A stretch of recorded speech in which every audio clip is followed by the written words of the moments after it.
आगे फरमाया वल वलदुस सालिह युतवफ़्फ़ा लिल मुस्लिम फ़यहतसिबुहु, वो नाबालिग बच्चा फौत हो जाता है, वालिदैन अल्लाह से सवाब की उम्मीद रखते हुए सब्र कर लेते हैं, ये बच्चा मीज़ान के तराजू में बहुत भारी साबित होगा।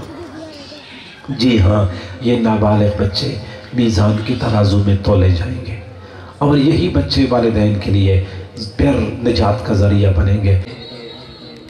मैं मुक़द्दमाना गुजारिश करूँगा वली कामिल पीर तरीक़त रहबर शरीयत नमूना असलाफ़ हज़रत मौलाना पीर हबीबुल्लाह साहब नक्शबंदी शेखुल हदीस जामिया महदुल फ़कीर झंग खलीफ़े मुजाज़ कुतुबुल अक़ताब शेखुल मशाइख़ हज़रत मौलाना पीर ज़ुल्फ़िकार अहमद नक्शबंदी साहब, मैं उनसे गुजारिश करूँगा, इल्तिमास करूँगा कि हज़रत आखिरी हदीस का दर्स इरशाद फरमाएँगे और इसी तरह कीमती बात फरमाएँगे। आप हज़रात से गुजारिश है कि आगे आगे तशरीफ़ ले आएँ और पीछे जो हज़रात मौजूद हैं उनके लिए जगह बना लें। हदीस का दर्स भी है और औलिया अल्लाह की सोहबत की मजलिस भी है, इसलिए अदब का तकाज़ा यही है कि आप खड़े हुए साथी जो हैं वो तशरीफ़ रखें और बैठे हुए साथी उनके लिए जगह बना लें। अल्लाह ताला आपको जज़ाए खैर अता फ़रमाए और दर्स हदीस के बाद दस्तारबंदी और दुआ होगी इंशाअल्लाह। अल्हम्दुलिल्लाहि रब्बिल आलमीन वस्सलातु वस्सलामु अला सय्यिदिल अंबिया'i वल मुरसलीन व अला आलिहि व अस्हाबिहि वल अइम्मतिल मुहद्दिसीन, अम्मा बअद। बाब क़ौलिल्लाहि तआला व नज़अुल मवाज़ीनल क़िस्त लियौमिल क़ियामह व अन्न अअमाल बनी आदम व क़ौलहुम तूज़न। वक़ाल मुजाहिद अल-क़िस्तास वल-अदलु बिर्रूमिय्यह वयुक़ालु अल-क़िस्तु मस्दरुल मुक़सित वहुवल आदिल व अम्मल क़ासित फ़हुवल जाइर।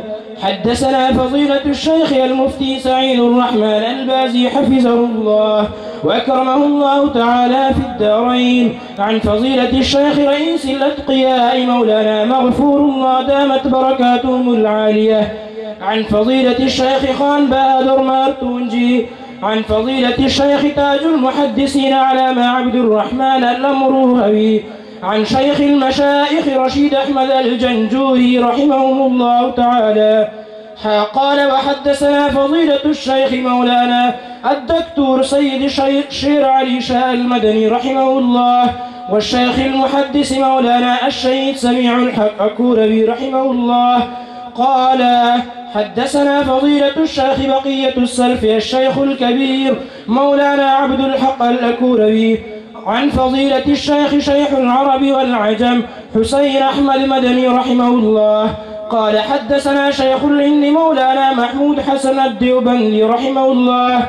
وحدثنا فضيلة الشيخ المفتي شاه نواس حفظه الله وأكرمه الله تعالى في الدارين عن فضيلة الشيخ الدكتور عبد الرزاق اسكندر رحمه الله عن فضيلة الشيخ محدث العصر محمد يوسف بن نوري رحمه الله عن فضيلة الشيخ الإمام محمد أنور شاه كاشميري رحمه الله عن فضيلة الشيخ شيخ الهند مولانا محمود الحسن الديوبندي رحمه الله.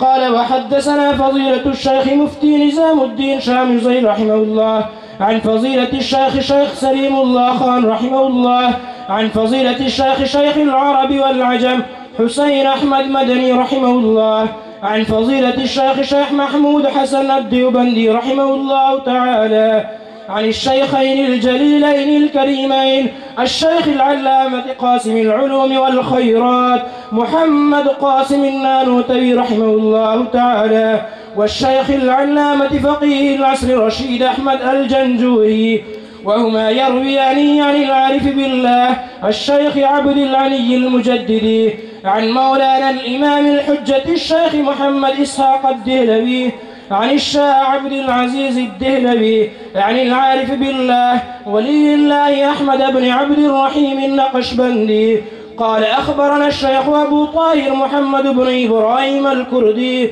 قال أخبرنا والدي الشيخ إبراهيم الكردي قال قرأت على الشيخ أحمد القشاشي قال أخبرنا أحمد بن عبد القدوس المنشاوي قال أخبرنا الشيخ محمد بن أحمد الرملي عن شيخ الإسلام الزكريا بن محمد الأنصاري قال قرأت على الشيخ الحافظ الحجة أحمد بن علي بن حجر العسقلاني عن الشيخ إبراهيم بن أحمد التنوخي عن الشيخ أحمد بن أبي طالب عن الشيخ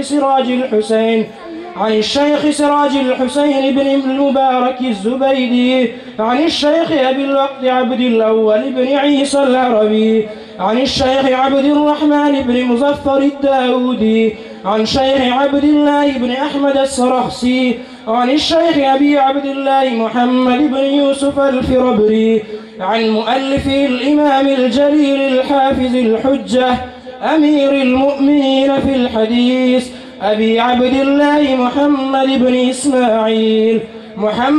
إسماعيل بن إبراهيم بن مغيرة بن بردزبة الجعفي البخاري رحمه الله تعالى ومتعنا بفيوزهم وعلومهم آمين يا رب العالمين. قال حدثنا أحمد بن أشكاب قال حدثنا محمد بن فضيل عن عمارة بن القعقاع عن أبي زرعة عن أبي هريرة رضي الله تعالى عنه وعنهم قال النبي صلى الله عليه وسلم كلمتان حبيبتان إلى الرحمن خفيفتان على اللسان ثقيلتان في الميزان سبحان الله وبحمده سبحان الله العظيم.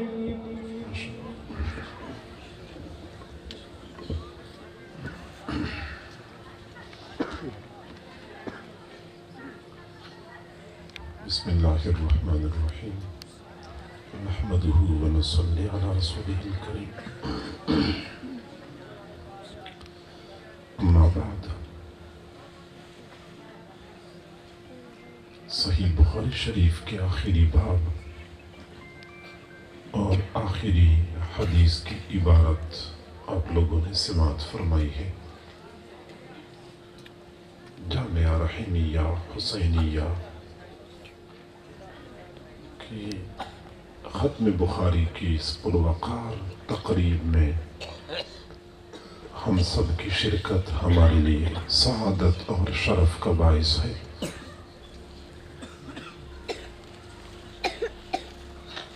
دین کی نسبت سے جو مجلس منعقد ہوتی ہے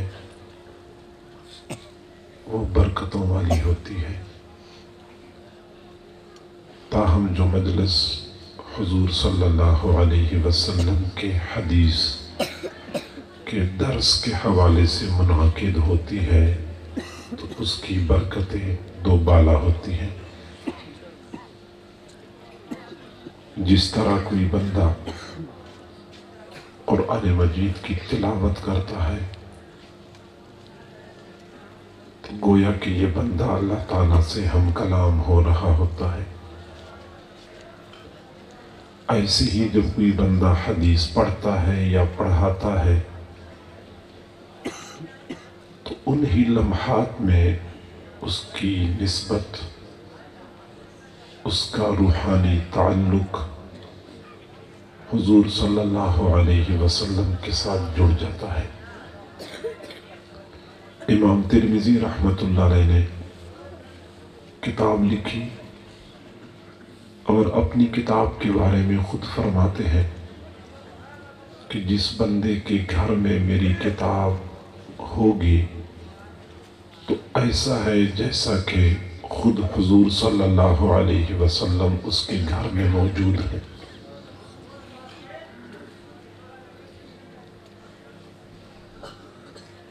آپ حضرات نے بارہا سنا ہوگا کہ فلاں مولانا صاحب فلاں بزرگ کے خلیفہ ہیں اور فلاں مولانا صاحب فلاں بزرگ کے خلیفہ ہیں اور اس کو بہت شرف اور اعزاز کی بات لوگ سمجھتے ہیں اور یقیناً ہے بھی شرف.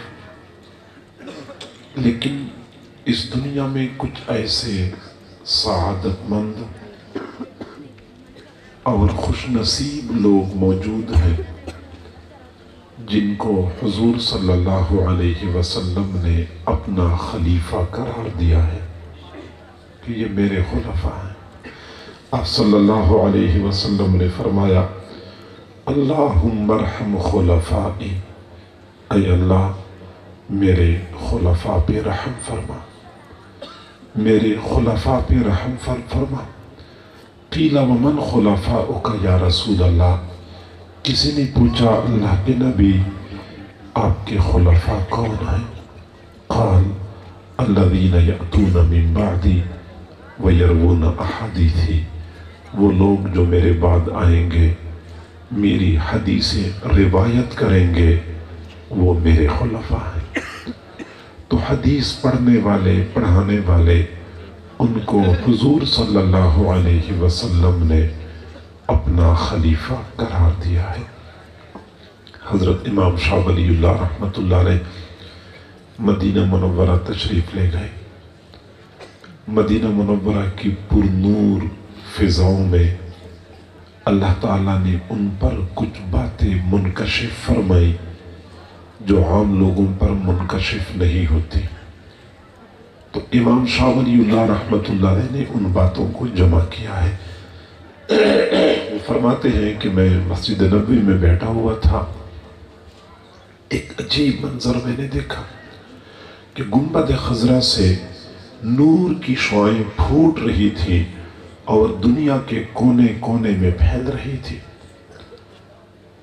میں نے سوچا کہ یہ نور کی شعاعیں کہاں جا رہی ہے۔ پھر میں نے جب مراقبے کی حالت میں پیچھا کیا تو مجھے پتہ چلا کہ روئے زمین پر جہاں کہیں حدیث پڑھنے والے پڑھانے والے موجود ہیں ان کے دلوں تک یہ شعاعیں پہنچ رہی ہیں۔ یعنی حدیث پڑھنے والے پڑھانے والے جب اس عظیم کام میں مصروف ہوتے ہیں تو حضور صلی اللہ علیہ وسلم کی گنبد خضرا سے براہ راست نور کی شعاعیں ان لوگوں کے دلوں تک پہنچتی ہیں۔ اس لیے آپ حضرات سے گزارش ہے، سامعین سے گزارش ہے کہ وہ نیت کر لیں کہ ہم بھی طالب علم ہیں، ہم استاد سے حدیث پڑھتے ہیں تاکہ ہماری بھی حضور صلی اللہ علیہ وسلم کے ساتھ ایک گنا نسبت قائم ہو جائے۔ امام بخاری رحمۃ اللہ علیہ نے آخری باب جو قائم فرمایا ہے، اس باب میں وہ انتہائی آسان اور مشہور مسئلہ بیان کر رہے ہیں۔ میرا گلا ساتھ نہیں دے رہا، معذرت چاہتا ہوں۔ تو مسئلہ یہ بیان فرما رہے ہیں کہ قیامت کے دن میزان کا ترازو قائم کیا جائے گا اور اس میں بندوں کے اعمال تولے جائیں گے۔ یہ مسئلہ بالکل واضح اور بے غبار ہے، چھوٹے بچوں کو بھی پتہ ہے، بوڑھوں کو پتہ ہے، علماء کو علم ہے، عوام الناس کو بھی پتہ ہے کہ میزان کا ترازو قائم کیا جائے گا، اس میں بندوں کے اعمال تولے جائیں گے۔ جس کا نیکیوں کا پلڑا بھاری ہوا وہ سعادت مند ہو جائے گا، اور جس کا برائیوں کا پلڑا بھاری ہوا وہ شقی اور بدبخت بن جائے گا۔ اللہ تعالی ہمیں شقاوت اور بدبختی سے محفوظ فرمائے۔ امام بخاری رحمۃ اللہ علیہ نے اپنا یہ مسئلہ سمجھانے کے لیے ایک تو قرآن مجید کی آیت پیش فرمائی ہے اور دوسری صحیح حدیث پیش فرمائی ہے۔ ظاہری بات ہے کہ ایک مسئلہ اگر قرآن سے ثابت ہو جائے، صحیح حدیث سے ثابت ہو جائے، پھر بھی اس کا کوئی انکار کرے تو ضد اور عناد کے علاوہ اور کچھ نہیں ہوتا۔ امام بخاری رحمۃ اللہ علیہ نے قرآن مجید کی آیت پیش فرمائی ہے، وَنَضَعُ الْمَوَازِينَ الْقِسْطَ لِيَوْمِ الْقِيَامَةِ، ہم قیامت کے دن انصاف کے ترازو قائم کریں گے۔ وَنَضَعُ الْمَوَازِينَ، ہم موازین قائم کریں گے، ہم ترازو قائم کریں گے۔ وہ ترازو کیسے ہوں گے؟ القسط، انصاف کے ترازو ہوں گے۔ سمجھانا مقصود ہے کہ بہت سارے لوگ ترازو قائم کرتے ہیں لیکن ہر ترازو انصاف فراہم نہیں کرتا۔ ہر ترازو انصاف فراہم نہیں کرتا۔ ایک تو ہمارے ہاں بازاروں میں ترازو ہوتے ہیں، اس میں بھی دکاندار بہت خوبصورتی کے ساتھ ٹگیاں کرتے ہیں۔ ایک ترازو وہ ہوتا ہے جو عدالت کے دروازے پہ بطور نشان کے نصب ہوتا ہے، عدالت والے لوگوں کو تاثر دیتے ہیں کہ یہ ترازو انصاف کا نشان ہے اور یہاں پہ لوگوں کو انصاف مہیا کیا جاتا ہے، جبکہ آپ سب حضرات کو پتہ ہے کہ عدالتوں میں انصاف کا قتل عام کیسے ہوتا ہے۔ یہ وہ والا ترازو نہیں ہے، بلکہ فرمایا القسط، الموازین القسط، انصاف کا ترازو۔ اللہ رب العزت نے قیامت کے دن جو ترازو قائم کرنا ہے وہ انصاف والا ہوگا، ذرے ذرے کا حساب کرے گا، کسی کے ساتھ ایک رائی کے دانے کے برابر کوئی زیادتی نہیں کی جائے گی۔ ترمذی شریف کی روایت ہے کہ قیامت کے دن ایک بندے کو اللہ تعالیٰ کے سامنے پیش کیا جائے گا، اس کے برے اعمال پر مشتمل ایک کم 100 بڑے بڑے رجسٹر ہوں گے، ایک کم 100 بڑے رجسٹر ہوں گے، اور نیک اعمال پر مشتمل کاغذ کا ایک چھوٹا سا ٹکڑا ہوگا۔ وہ 99 رجسٹر اتنے بڑے بڑے ہوں گے جتنی بندی کی نظر پہنچتی ہے، اتنے بڑے رجسٹر نیک اعمال پر مشتمل کاغذ کا ایک چھوٹا سا پرزہ ہوگا۔ تو اللہ تعالیٰ فرشتوں کو فرمائیں گے کہ ان کو تولو، تو وہ بندہ خود کہے گا کہ اے اللہ تولنے کی ضرورت ہی نہیں ہے، واضح نظر آتا ہے کہ میری شقاوت یقینی ہے۔ ایک کم 100 بڑے بڑے رجسٹر، دوسری طرف کاغذ کا ایک چھوٹا سا پرزہ، تولنے کی ضرورت ہی نہیں ہے، لیکن اللہ تعالیٰ فرمائیں گے کہ میں نے انصاف قائم کرنا ہے اور دنیا والوں کو دکھانا ہے، لہٰذا ضرور تولا جائے گا۔ تو ترازو کے ایک پلڑے میں ایک کم 100 بڑے بڑے رجسٹر ڈال دیے جائیں گے، دوسرے پلڑے میں کاغذ کا چھوٹا سا ٹکڑا ڈال دیا جائے گا۔ وہ کاغذ کا ٹکڑا ان تمام رجسٹروں پر بھاری ثابت ہو جائے گا، کیونکہ کاغذ کی اس ٹکڑے میں لا الہ الا اللہ لکھا ہوا ہوگا۔ یہ لا الہ الا اللہ یہ کلمہ توحید ہے۔ توحید کو اللہ تعالیٰ ذاتی طور پہ پسند کرتا ہے، شرک سے ذاتی طور پہ اللہ تعالیٰ نفرت کرتا ہے۔ یہ کلمہ توحید اتنا عظیم کلمہ ہے، حضرت موسیٰ علیہ السلام نے اللہ تعالیٰ سے دعا مانگی کہ اے اللہ مجھے کوئی ایسا ذکر بتا دیجئے، کوئی ایسا ورد بتا دیجئے جس کے ذریعے میں آپ کو یاد کرتا رہوں۔ اللہ تعالیٰ نے فرمایا میرے محبوب موسیٰ علیہ السلام آپ لا الہ الا اللہ کثرت سے پڑھا کریں، لا الہ الا اللہ کثرت سے پڑھا کریں۔ حضرت موسیٰ علیہ السلام نے عرض کیا اے اللہ یہ تو وہ کلمہ ہے جس کو ساری دنیا پڑھتی ہے، میں تو آپ سے کسی خاص ذکر کا متمنی تھا۔ اللہ رب العزت نے فرمایا میرے محبوب موسیٰ علیہ السلام آپ اس کلمے کو ہلکا نہ سمجھیں، اس کلمے کو ہلکا نہ سمجھیں۔ مجھے اپنی عزت اور جلال کی قسم اگر ترازو کے ایک پلڑے میں زمین آسمان درمیان میں جو کچھ ہے سب کچھ ڈال دیا جائے، دوسرے پلڑے میں یہ کلمہ ڈال دیا جائے، یہ کلمہ سب کچھ پر بھاری ہو جائے گا۔ اتنا بھاری کلمہ ہے۔ یہ اللہ کو اس لیے پسند ہے کہ مومن بندہ جب یہ کلمہ پڑھتا ہے تو اس مختصر کلمے میں اللہ کے علاوہ دنیا کے تمام باطل معبودوں سے براعت اور بیزاری کا اظہار کرتا ہے۔ لا الہ، لا نہیں ہے، نہیں ہے، لا کی تلوار چلانی پڑتی ہے، اللہ کے سوا سب کی نفی کرنی ہوتی ہے۔ عشق کی آتش کا جب شعلہ اٹھا، عشق کی آتش کا جب شعلہ اٹھا، ماں سوا معشوق کے سب جل گیا، تیغ لا سے قتل غیر حق ہوا۔ جب میں نے لا کی تلوار چلائی تو اللہ کے سوا سب کی نفی کر دی، تیغ لا سے قتل غیر حق ہوا۔ देखिए फिर बाद इसके क्या बचा, फिर बचा अल्लाह बाकी सब फना, मरहबा ए इश्क तुझको मरहबा, ए इश्क तुझे मरहबा हो, तूने मेरी निगाहों में मेरे महबूब परवरदिगार के सिवा सबको हैज कर दिया है। ये तौहीद का कलमा अल्लाह को बहुत पसंद है। ये नगमा फसली गुलो लाला का नहीं पाबंद, ये नगमा फसली गुलो लाला का नहीं पाबंद, बहार हो के खिजान ला इलाहा इल्लल्लाह, ये ला इलाहा इल्लल्लाह अल्लाह को बहुत पसंद है।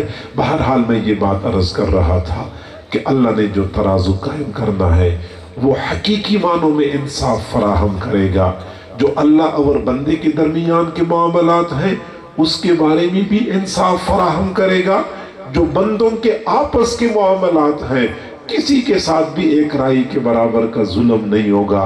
ये दुनिया की अदालतों का मामला नहीं है, ये मेरे अल्लाह की अदालत होगी और उस अदालत में इंसाफ ही इंसाफ होगा।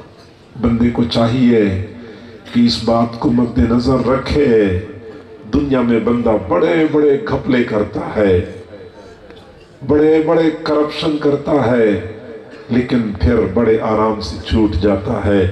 दुनिया के कवानीन ये गरीबों के लिए है, ये कमजोर तबके के लिए है, ताकतवर तबका तो बड़े आराम से दाएं बाएं हो जाता है, लेकिन मेरे अल्लाह के कवानीन हर किसी के लिए है। मकरान का एक बादशाह गुजरा है, अहमद शाह, नेक आदमी था। आप सोचते होंगे कोई इल्मी अंदाज से बात करें, इधर मेरे सामने इतने लोग बैठे हुए हैं तो कोशिश होती है कि अमूमी मजमे की मुनासबत से कोई बात हो। ये इल्मी अबहास तो हम दरसगाहों में बहुत करते रहते हैं। तो अहमद शाह मकरान का बादशाह गुजरा है, नेक आदमी था। शिकार करने के लिए जंगल गया तो वहां पे खुद तो शिकार में मसरूफ हो गया वजीरों के साथ, जबकि उसके फौजी वो जंगल में सैर कर रहे थे, फारिग थे। उनको कहीं एक खूबसूरत गाय नजर आई जो बहुत मोटी थी, बहुत फरबा थी। तो उन्होंने सोचा कि चलो हम शिकार तो नहीं कर सकते, बादशाह की खिदमत में मामूर हैं, ये गाय तो हमारे हाथ में है।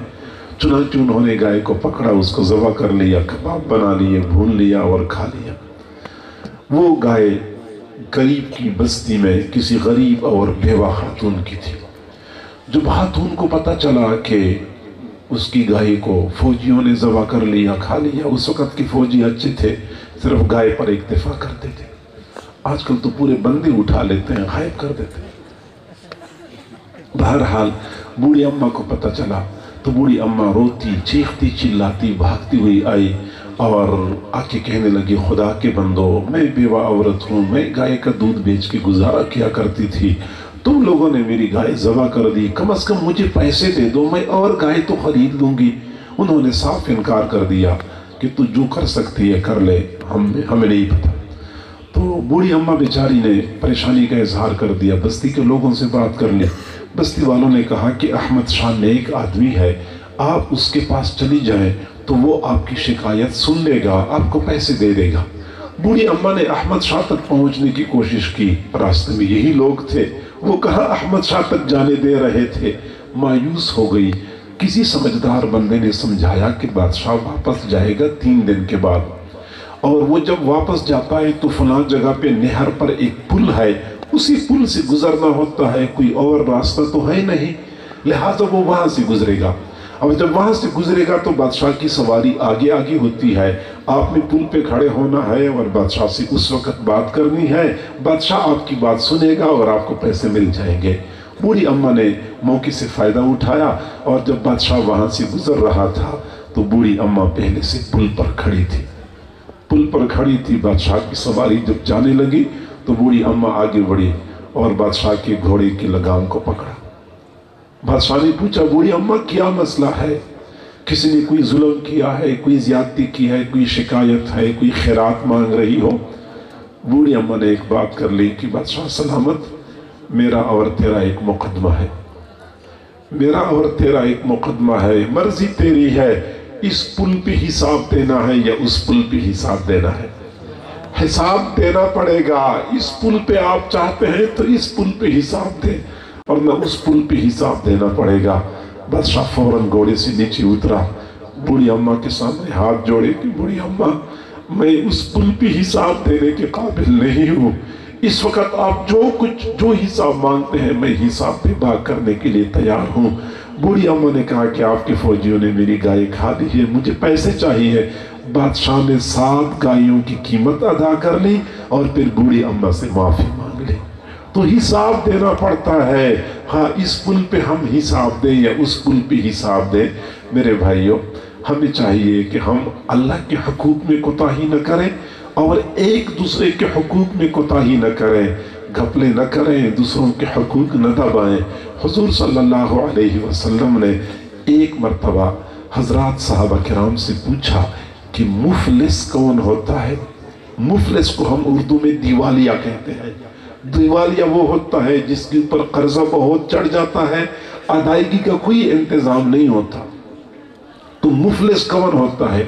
हजरत साहबा किराम ने कहा कि अल्लाह के नबी, मुफलिस तो वो होता है जिसके पास पैसा ना हो, जरूरियात ज्यादा हो, कर्जे ज्यादा हो, उसी को हम मुफलिस कहते हैं। हुजूर ने फरमाया नहीं, मुफलिस वो नहीं है। मुफलिस वो बंदा है कि क़यामत के दिन आएगा, उसके नेक आमाल इतने ज्यादा होंगे, पहाड़ों जैसे ढेर लगे हुए होंगे, और ये बड़ा मुतमईन होगा कि मेरे पास इतने सारे नेक आमाल होंगे कि इस दौरान एक बंदा आ जाएगा, वो कहेगा, ऐ अल्लाह, इस बंदे ने दुनिया में मुझे गाली दी थी, मेरा दिल दुखाया था, मुझे इंसाफ फराहम किया जाए। अल्लाह ताला फरमाएंगे फरिश्तों को कि इस बंदे के नेक आमाल में से इतने नेक आमाल इसको दे दो। वो बंदा आमाल लेके चला जाएगा। फिर अगला बंदा आएगा, वो कहेगा, ऐ अल्लाह, इस बंदे ने दुनिया में मेरी गीबत की थी, तो लिहाजा मुझे इंसाफ दिया जाए। तो अल्लाह ताला फरमाएंगे इस बंदे के आमाल में से इतने आमाल इसको दे दो ताकि इसका हक अदा हो जाए। फिर अगला बंदा आएगा, वो कहेगा, ऐ अल्लाह, इस बंदे ने मेरा हक दबाया था, तो लिहाजा मुझे इंसाफ फराहम किया जाए। अल्लाह फरमाएंगे इतने आमाल उसको दे दिए जाए। चुनांचे इसी तरह हक का मुतालबा करने वाले एक एक करके आएंगे और अपना हक नेकियों की सूरत में वसूल करके जाएंगे, यहाँ तक कि इसके पास सारी नेकियां खत्म हो जाएंगी। लेकिन हक मांगने वाले अब भी बाकी होंगे। वो कहेंगे, अल्लाह, हमें भी इंसाफ फराहम किया जाए। तो तब अल्लाह ताला फरमाएंगे कि चूंकि बंदे के पास नेकियां तो बाकी रही नहीं, लिहाजा जो हक मांगने वाले हैं इनके गुनाह ले लिए जाए और इस बंदे के ऊपर ढेर कर दिए जाए। चुनांचे लोगों के गुनाह आएंगे, हक मांगने वालों के गुनाह इस बंदे के लिए ढेर की सूरत में इकट्ठे होते रहेंगे, यहाँ तक कि पहाड़ों जितने बड़े बड़े ढेर लग जाएंगे। वो बंदा जो चंद लम्हे पहले पहाड़ों जितने बड़े ढेरों के बराबर नेक आमाल का मालिक था, वो चंद लम्हों के बाद उतने ही ढेरों के बराबर गुनाह उसके ऊपर विज़र बन गए हैं। ये बंदा असल में मुफलिस है। मेरे भाइयों, हम नेक आमाल करते हैं, कोशिश करनी चाहिए नेक आमाल करते रहें, लेकिन इसके साथ साथ गुनाहों से बचना भी ज़रूरी है। ऐसा तो ना हो कि रातों को उठ के तहज्जुद हम पढ़ते रहें और क़यामत के दिन हमारे आमाल दूसरों के खाते में चले जाएं और हम इसी तरह खाली हाथ रह जाएं। कभी ऐसा तो ना हो जाए। मैं अक्सर दोस्तों से कहा करता हूँ, ये इंतखाबात का मौसम जब आता है ना, ये आमाल के एतबार से, रूहानियत के एतबार से तबाहकुन मौसम होता है, बहुत बर्बादी वाला मौसम होता है। और मेरे भाइयों, आज से 10 साल पहले या 15 साल पहले जब इंतखाबात होते थे, उस वक़्त इतनी बर्बादी नहीं थी जितनी बर्बादी अब आ चुकी है। एक तो सोशल मीडिया ने आग लगाई हुई है, दूसरा ये कि लोगों में बर्दाश्त की कमी आ चुकी है।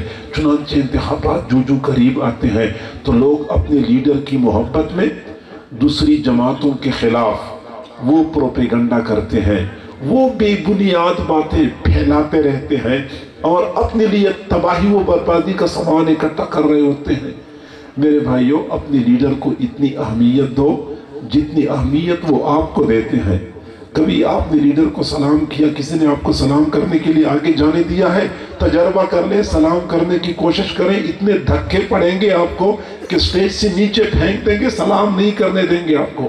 کبھی کال کرنے کی کوشش تو کر لو کہ لیڈر صاحب آپ کی خاطر تو میں اپنے بھائی کے ساتھ بھی دستوں گریبان ہو چکا ہوں، پرانا دوست میں نے چھوڑ دیا ہے، اپنے گھر کے اندر آگ لگائی ہوئی ہے، لیڈر صاحب میری کال تو سن لو نا، کبھی میسج کر لو۔ لیڈر صاحب آپ کی کال بھی نہیں سنتے۔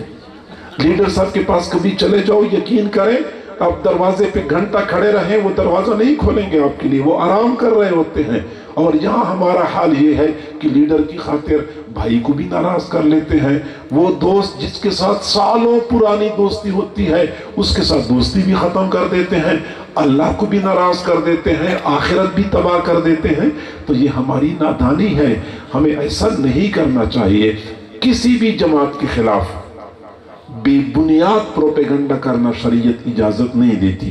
ایسی جماعت جو واقعی نقصان دہ ہے، ملک کے لیے نقصان دہ ہے، امت مسلمہ کے لیے نقصان دہ ہے، ملت اسلامیہ کے لیے نقصان دہ ہے، تو اس کی برائیاں اس نیت سے لوگوں کو بتانا تاکہ لوگ ان پر اعتماد نہ کریں، دوبارہ ان کو ووٹ نہ دیں، اس کی تو گنجائش موجود ہے، لیکن وہ بھی بے بنیاد باتیں نہیں ہونی چاہیے، کوئی پکی خبر ہونی چاہیے۔ پھر بندہ کسی کو بتا دیتا ہے کہ یار یہ لوگ تو ایسے ہیں، یہ تو قادیانیت نواز ہیں، اور یہ تو فلاں کو پروموٹ کرتے ہیں، اور فلاں طبقے کو، بے دین لوگوں کو پروموٹ کرتے ہیں، تو اس طرح کہنے میں کوئی حرج نہیں ہے۔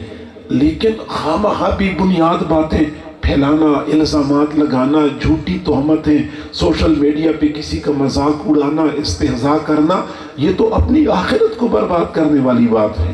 اور پھر خاص طور پہ میرے بھائیوں، میں آپ سے گزارش کرتا ہوں، یہ میں دست گزارش کرتا ہوں، حضرات علماء کرام کے بارے میں بہت محتاط لب و لہجہ استعمال کریں، کبھی بھی علماء کرام کے بارے میں بے بنیاد بات نہ کریں، کبھی حضرات علماء کرام کا مذاق نہ اڑائیں، کبھی ان کے بارے میں بنائے گئے کارٹون وغیرہ آگے شیئر نہ کریں، اپنا ایمان خطرے میں پڑ جائے گا۔ میرے بھائیوں، امام شافعی رحمت اللہ علیہ نے فرمایا، روئے زمین پر اگر علماء اللہ کے ولی نہ ہوں تو کوئی اور بندہ اللہ کا ولی ہو ہی نہیں سکتا، اور اگر علماء اللہ کے اولیاء ہیں تو پھر حضور صلی اللہ علیہ وسلم نے فرمایا، من عادى لی ولیا فقد آذنتہ بالحرب، جو میرے ایک ولی کے ساتھ دشمنی کرتا ہے تو میری جانب سے اس کے خلاف اعلان جنگ ہے۔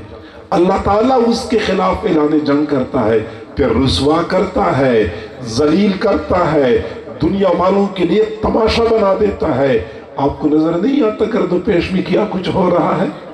وہ جو علماء کی توہین و تذلیل کیا کرتے تھے، ان کا کیا حال ہو چکا ہے۔ اپنے آپ کو بچانے کے لیے کوئی کونے خطرے کی تلاش میں، سوراخوں میں کوئی گھس گیا، کوئی بلوں کے اندر چلے گئے، نظر ہی نہیں آتے۔ وہ جو علماء کے خلاف لمبی زبانیں استعمال کرتے تھے۔ تو میرے بھائیوں، میری گزارش یہ ہے کہ حضرات علماء کرام، کمی کوتاہی ہوتی ہے، لیکن حضور صلی اللہ علیہ وسلم کے ساتھ ان کو نسبت حاصل ہے، یہ مصلی، منبر اور محراب کے وارث ہیں، لہٰذا ان حضرات کے بارے میں انتہائی محتاط رویہ اختیار کرنے۔ بہرحال میں یہ بات عرض کر رہا تھا کہ وہ انصاف کا ترازو ہوگا، اس میں لوگوں کو انصاف مہیا کیا جائے گا۔ آگے امام بخاری رحمت اللہ علیہ فرماتے ہیں، وَأَنَّ أَعْمَالَ بَنِي آدم وَقَوْلَهُمْ يُوزَنْ، بنی آدم کے اعمال اور ان کے اقوال تولے جائیں گے، بنی آدم کے اعمال تولے جائیں گے۔ اعمال، جی ہاں، عزیز طلباء کو سمجھایا جا رہا ہے کہ 8 سال آپ مسلسل پڑھتے رہے اور سماہی ششماہی سالانہ امتحان میں اچھی کارکردگی دکھاتے رہے، بہت اچھی بات ہے، لیکن اب آپ کو بات بتائی جا رہی ہے کہ میزان کے ترازو میں علم نہیں تولا جائے گا، اعمال تولے جائیں گے۔ لہٰذا عمل کے لیے کمر بستہ ہونے کی ضرورت ہے۔ سفیان ثوری رحمت اللہ علیہ ایک بہت بڑے محدث گزرے ہیں، صحیح بخاری شریف میں جا بجا ان کا تذکرہ ملتا ہے۔ وہ بڑے اعلیٰ پائی کی فقیہ بھی تھے، چنانچہ امام ترمذی نے ان کے فقہی مذاہب کو بھی کثرت سے ذکر فرمایا ہے، تو محدث تھے اور فقیہ بھی تھے۔ صوفیاء کرام کہتے ہیں کہ بڑے اعلیٰ پائی کے صوفی بھی تھے، गोया कि बहुत जामिया शख्सियत थी हज़रत सुफियान सौरी रहमतुल्लाह अलैह की। उनका जब इंतकाल हो गया, उनके बारे में अल्लामा ज़हबी रहमतुल्लाह अलैह ने लिखा है, किसी ने ख्वाब में देखा, पूछा क्या बना, कहने लगा अल्लाह ने फजल फरमाया और बड़ा अच्छा मर्तबा मिल गया। तो पूछने वाले ने कहा कि हाँ, ये मकाम तो आपको मिलना ही था, आपकी दीनी खिदमत इतनी थी, आप ऐसे इस्तिंबातात करते थे, इल्मी नुकात बयान करते थे, तो आपको तो ये मकाम मिलना था। तो सुफियान सौरी रहमहुल्लाह ने फरमाया कि ज़हबतिल इशारात वताहतिन नुकात वलम यनफ़अनी इल्ला रुकैआत रकअतुहा फी जौफिल लैलिल आखिर। वो जो मैं इल्मी इशारात बयान करता था, इल्मी नुकात बयान करता था, वो सब कुछ हदर चला गया। वलम यनफ़अनी इल्ला रुकैआत, मुझे फ़ायदा नहीं पहुंचाया मगर उन चंद रकातों ने फ़ायदा पहुंचाया। रकातुहा फी जौफिल लैलिल आखिर, जो रात के आखिरी पहर में पढ़ा करता था, वो जो रात के आखिरी पहर चंद रकातें मैं पढ़ा करता था, उन चंद रकातों ने मुझे फ़ायदा पहुंचाया। ये सआदतमंद लोग थे।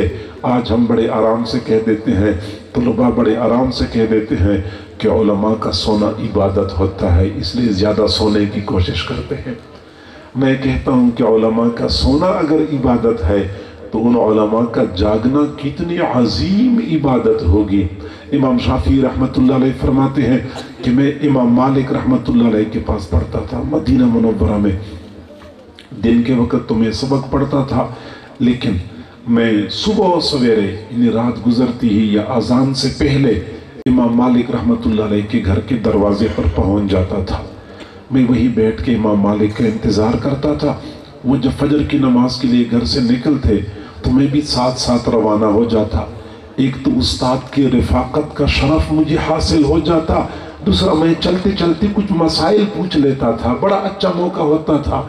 तो एक दिन मैं जब गया इमाम मालिक रहमतुल्लाह अलैह के दरवाजे पे, तो मुझे पता नहीं चला, अभी काफ़ी वक़्त बाकी था। मैं दरवाजे पे बैठ गया, इंतज़ार करता रहा, लेकिन मुझे दोबारा नींद आ गई। तो मैंने वहीं पे चौखट पे सर रखा और मैं सो गया। फजर का वक़्त हो गया, मेरी आंख नहीं खुली। इमाम मालिक रहमतुल्लाह अलैह घर से बाहर निकले और मुझे जगाया नहीं और चुपके से मस्जिद की तरफ चल पड़े। फिर फरमाते हैं कि थोड़ी देर बाद इमाम मालिक रहमतुल्लाह अलैह की एक काली बांदी, बूढ़ी बांदी ने मुझे पाँव की ठोकर से जगाया और कहने लगी, उठ जा, जो पढ़ते हैं वो तेरी तरह सोते नहीं है, जो पढ़ते हैं वो तेरी तरह सोते नहीं है। तेरी उस्ताद को गुज़श्ता 47 साल से मैं देख रही हूँ, एक रात भी मैंने उनको बिस्तर पे सोते हुए नहीं देखा। ये हजरात थे। हजरात तलबा को पता है कि जो तदवीन हदीस में दो हजरात के नाम आते हैं, इब्न शिहाब ज़ुहरी रहमतुल्लाह अलैह और अबू बकर बिन हज़म रहमतुल्लाह अलैह। ये अबू बकर बिन हज़म रहमतुल्लाह अलैह मदीना मुनव्वरा के गवर्नर थे। हज़रत उमर बिन अब्दुल अजीज़ रहमतुल्लाह अलैह के ज़माने में गवर्नर भी थे, बड़े आला पाए के मुहद्दिस भी थे और शब जिंदादार बुजुर्ग थे। उनके बारे में अल्लामा ज़हबी रहमतुल्लाह अलैह ने लिखा है कि उनकी अहलिया का बयान है कि मैंने अबू बकर बिन हज़म के साथ जिंदगी के 40 साल गुजारे हैं, 40 साल में एक रात भी बिस्तर पे सोते हुए नहीं देखा है, एक रात भी बिस्तर पे सोते हुए नहीं देखा है। तो लिहाजा अमल के लिए कमर बस्ता होने की ज़रूरत है। व अन्ना अमाल बनी आदम व क़ौलहुम यूज़न, बनी आदम के अमाल और उनके अक़वाल तोले जाएंगे। ज़बान से निकलने वाला एक एक लफ्ज़ महफूज होता है, क़ियामत के दिन मीज़ान के तराजू में तोला जाएगा। आगे फरमाया, लिहाजा ज़बान के इस्तेमाल में एहतियात करनी चाहिए। झूठ न बोले, गीबत न करें, किसी का मजाक न उड़ाएं, बेजा इल्ज़ामात किसी पर न लगाएं, गालम गलोच न करें, लान तान न करें, इससे इज्तनाब करें, क्योंकि ये सारे अल्फाज जो है ये हमारे लिए तबाही व बर्बादी का ज़रिया बन सकते हैं। आगे इमाम बुखारी रहमतुल्लाह अलैह फरमाते हैं, वक़ाला मुजाहिद अल कुस्तास अल अदल बिर्रूमिया, कुस्तास रूमी ज़बान में अदल को कहते हैं। कुस्तास किया है, क़िस्त किया है, कासिद किया है, मुक़सिद किया है। ये तो मेरे ख्याल में खालिस इल्मी बहस है और शायद ये मेरे भाई न समझ सकें। अलबत्ता इतनी सी बात है कि इमाम बुखारी रहमतुल्लाह अलैह ने इमाम मुजाहिद का कौल जिक्र किया है। जी हाँ, सिर्फ इमाम मुजाहिद का कौल जिक्र नहीं किया है, बल्कि सही बुखारी शरीफ में 1600 से ज़्यादा मकामात पे इमाम बुखारी रहमतुल्लाह अलैह ने ताबिईन या सहाबा किराम के अक़वाल जिक्र फरमाए हैं। यानी कुरानी आयात भी है इस किताब में, सही अहादीस भी है, लेकिन इसके साथ साथ इमाम बुखारी ने सहाबा और ताबीन के अक़वाल कसरत से जिक्र फरमाए हैं। 1600 से ज़्यादा मकामात भी जिक्र फरमाए हैं। मालूम होता है कि इमाम बुखारी रहमतुल्लाह अलैह का नुक्ता नज़र ये था कि अल्लाह और रसूल के अलावा कुछ ऐसी शख्सियात होती हैं जिनकी बात काबिल एतमाद होती है, जिनकी बात मुअतबर होती है, जिनकी बात माननी होती है। अगर माननी न होती, मुअतबर न होती, तो इमाम बुखारी रहमतुल्लाह अलैह 1600 से ज़्यादा मकामात पे ये बातें नकल न करते। आज हमें कहा जाता है कि बस अतीउल्लाह व अतीउर रसूल, हमारे दो उसूल अतीउल्लाह व अतीउर रसूल, इसके अलावा कुछ नहीं। सहाबा कुछ नहीं, ताबीन कुछ नहीं, अल-इयाज़ु बिल्लाह, तबा ताबीन, सलफ सालिहीन, फुक़हा, मुहद्दिसीन कुछ नहीं। कई लोग ऐसी बात करते हैं, अफसोस से कहना पड़ता है, अतीउल्लाह इनको याद है, अतीउर रसूल याद है, आगे मुत्तसिलन व उलुल अमर फरमाया है, वो फिर याद नहीं होता। लिहाजा ये बिल्कुल सही सोच नहीं है। सोच ये है कि कुरान भी वाजिबुल अमल, अहादीस भी वाजिबुल अमल, सहाबा किराम और ताबीन भी उम्मत की रहनुमाई करते हैं। उनकी रहनुमाई में हमने आगे जाना है, शरीयत पे अमल करना है। अगर उनकी बात मुअतबर ना होती तो इमाम बुखारी रहमतुल्लाह अलैह उनकी बातें क्यों जिक्र करते।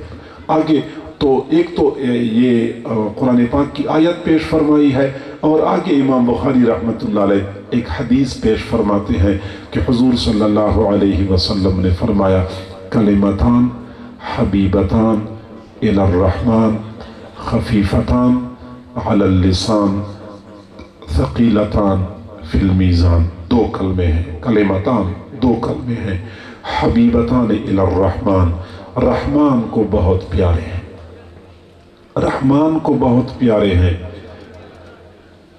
और आगे फरमाया खफीफतान अलल लिसान, ज़बान पे बहुत हल्के हैं।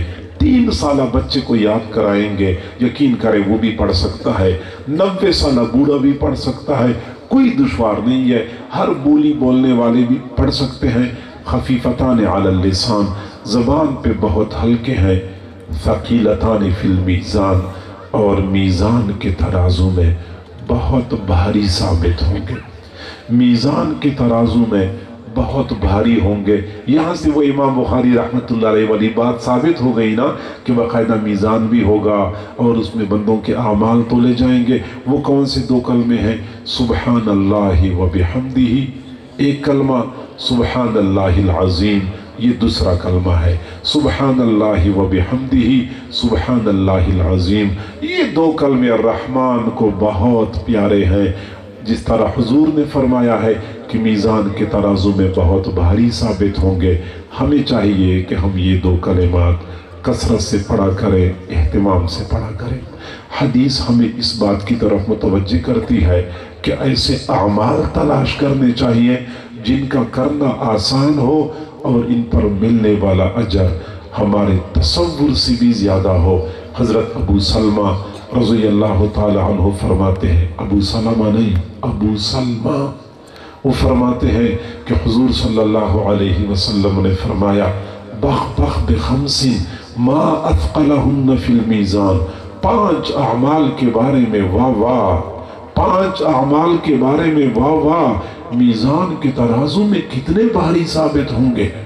फिर फरमाया सुबहानल्लाह, अल्हम्दुलिल्लाह, ला इलाहा इल्लल्लाह, अल्लाहु अकबर। ये 4 कलिमात हैं, मीज़ान के तराजू में बहुत भारी साबित होंगे। आगे फरमाया वलवलदु सालिह युतवफ़्फ़ा लिलमुस्लिम फ़यहतसिबुहु, वो नाबालिग बच्चा फौत हो जाता है, वालिदैन अल्लाह से सवाब की उम्मीद रखते हुए सब्र कर लेते हैं, ये बच्चा मीज़ान के तराजू में बहुत भारी साबित होगा। जी हाँ, ये नाबालिग बच्चे मीज़ान के तराजू में तोले जाएंगे और यही बच्चे वालिदैन के लिए फिर निजात का ज़रिया बनेंगे। हुजूर सल्लल्लाहु अलैहि वसल्लम की खिदमत में एक सहाबी हाजिर होते थे, देहाती थे, तो अपना बच्चा हर वक्त साथ होता था। तो हुजूर सल्लल्लाहु अलैहि वसल्लम ने फरमाया कि अतुहिब्बुहु, क्या आप इस बच्चे से मोहब्बत करते हैं, इस बच्चे से मोहब्बत करते हैं? उस देहाती बंदे ने कहा कि अहब्बकल्लाहु कमा उहिब्बुहु, अल्लाह ताला आपसे ऐसी मोहब्बत करे जैसा कि मैं इस बेटे से मोहब्बत करता हूँ। गोया कि मेरी तो अपने बेटे से इतनी मोहब्बत है कि आपको दुआ देता हूँ कि अल्लाह ताला भी आपसे उतनी मोहब्बत करे। इतनी मोहब्बत थी उस सहाबी को अपने बेटे से। फिर चंद दिनों के बाद वो सहाबी हुजूर की खिदमत में हाजिर हुए, अकेले थे। हुजूर ने पूछा कि क्या हुआ, बेटा नहीं आया? अर्ज़ किया अल्लाह के नबी वो तो फौत हो गया, वो तो फौत हो गया। बहुत महमूम थे। आप सल्लल्लाहु अलैहि वसल्लम ने फरमाया कि आपको ये बात पसंद नहीं है, कि आपको ये बात पसंद नहीं है कि आप क़ियामत के दिन जन्नत की जिस दरवाजे पे जाएंगे अपने बच्चे को अपने लिए इंतज़ार करता हुआ पाएंगे?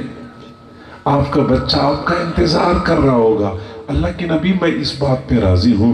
फरमाया ऐसा ही होगा। तो यही नाबालिग बच्चे जब फौत हो जाते हैं तो क़ियामत के दिन वालिदैन का इंतज़ार करते हैं।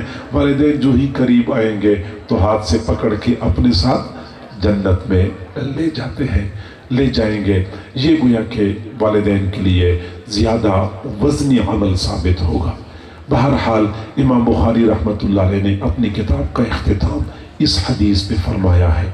ज़हन में सवाल पैदा होता है कि इमाम बुखारी ने इस हदीस पे किताब का इख्तिताम क्यों फरमाया, किसी और हदीस का इंतखाब क्यों नहीं किया? तो जवाब ये है कि इमाम बुखारी रहमतुल्लाह अलैह ने अपनी किताब में इस बात की पूरी कोशिश की है कि उनकी किताब किताबुल्लाह के साथ ज़्यादा मुनासबत रखे, कुरान मजीद के साथ ज़्यादा मुनासबत रखे। चुनांचे आप लोग देखते हैं, तुलबा देखते हैं कि बुखारी शरीफ में दरमियान में इमाम बुखारी ने कई जगह पे बिस्मिल्लाह लिखी हुई है, दरमियान में जा बजा बिस्मिल्लाह लिखी हुई है। फिर वहाँ सवाल ये होता है कि ये दरमियान में बिस्मिल्लाह क्यों लिखी है? बिस्मिल्लाह तो किताब की शुरू में लिखी जाती है। तो वहाँ जवाब ये दिया जाता है कि चूँकि कुरान मजीद में भी दरमियान में जा बजा बिस्मिल्लाह लिखी हुई है, इमाम बुखारी रहमतुल्लाह अलैह ने अपनी किताब में भी दरमियान में जा बजा बिस्मिल्लाह लिखी हुई है। तो वो कोशिश करते हैं कि मेरी किताब किताबुल्लाह के साथ ज़्यादा मुनासबत रखे। अब किताबुल्लाह जो है कुरान मजीद, उसकी आखिरी सूरत सूरतुन नास है और सूरतुन नास मुसज्जा कलिमात पर मुश्तमिल है। कुल अऊज़ु बिरब्बिन नास, मलिकिन नास, इलाहिन नास, मिन शर्रिल वसवास अल खन्नास। देख रहे, मुसज्जा कलिमात पर मुश्तमिल है। इमाम बुखारी ने अपनी किताब के आखिर में ऐसी हदीस जिक्र फरमाई जो मुसज्जा कलिमात पर मुश्तमिल है। कलिमतान हबीबतान इलर रहमान खफीफतान अलल लिसान, ताकि किताबुल्लाह के साथ मुनासबत जाहिर हो। एक तो ये वजह है। दूसरी वजह, और ये आखिरी बात करके मैं अपने मौजू को समेटता हूँ, दूसरी वजह यह है कि हम जब इस हदीस को पढ़ते हैं तो ये हदीस तस्बीह और तहमीद पर मुश्तमिल है। सुबहानल्लाह व बिहम्दिही, तस्बीह भी है और तहमीद भी है। शरीयत का ये मिजाज है कि जब हम किसी काम को मुकम्मल करते हैं तो आखिर में तस्बीह और तहमीद पढ़ते हैं। जब भी कोई काम मुकम्मल होता है तस्बीह और तहमीद के साथ काम का इख्तिताम होता है। हुजूर सल्लल्लाहु अलैहि वसल्लम को भी अल्लाह ताला ने ज़िंदगी के आखिरी अय्याम में हुक्म दिया था, फसब्बिह बिहम्दि रब्बिका वस्तगफिरहु, तस्बीह पढ़ा करो, तहमीद पढ़ा करो।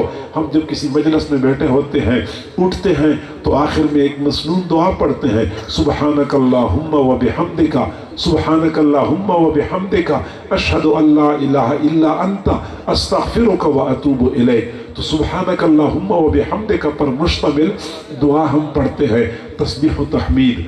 और तस्बीह व तहमीद का फ़ायदा ये होता है कि जब हम कोई काम करते हैं तो हमारे काम में कोई खामी भी होती है, कोई खूबी भी होती है।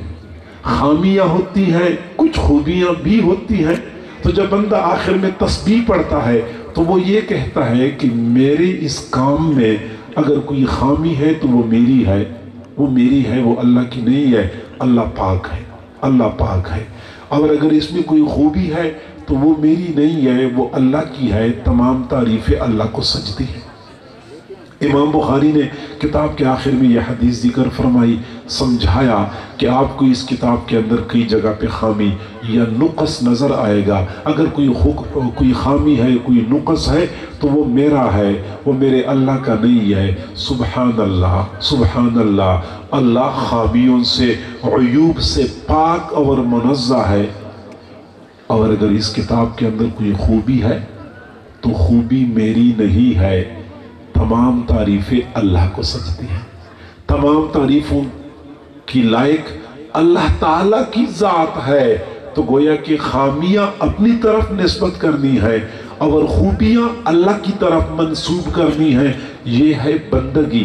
बंदगी में ये होता है कि अगर कोई खामी है तो मेरी है, खूबी है तो अल्लाह का फजल है, तारीफ़ अल्लाह को सजती है। हज़रत इब्राहीम अलैहिस्सलाम नमरूद के दरबार में थे। नमरूद ने पूछा कि जिस अल्लाह की तरफ हमें बुला रहे हो उस अल्लाह का तारुफ तो करा दो, तारुफ तो करा दो।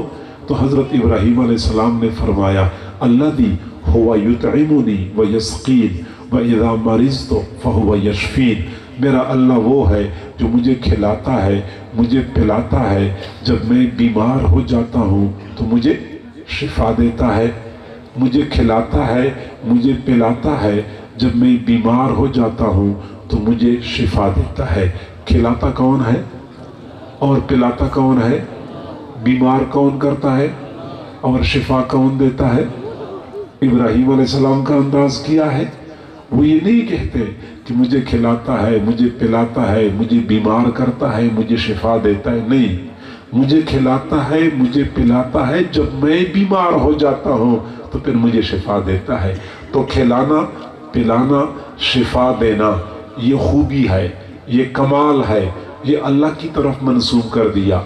बीमार होना ये आयब है, इसकी निस्बत अपनी तरफ कर दी कि जब मैं बीमार हो जाता हूँ तो फिर अल्लाह मुझे शिफा देता है।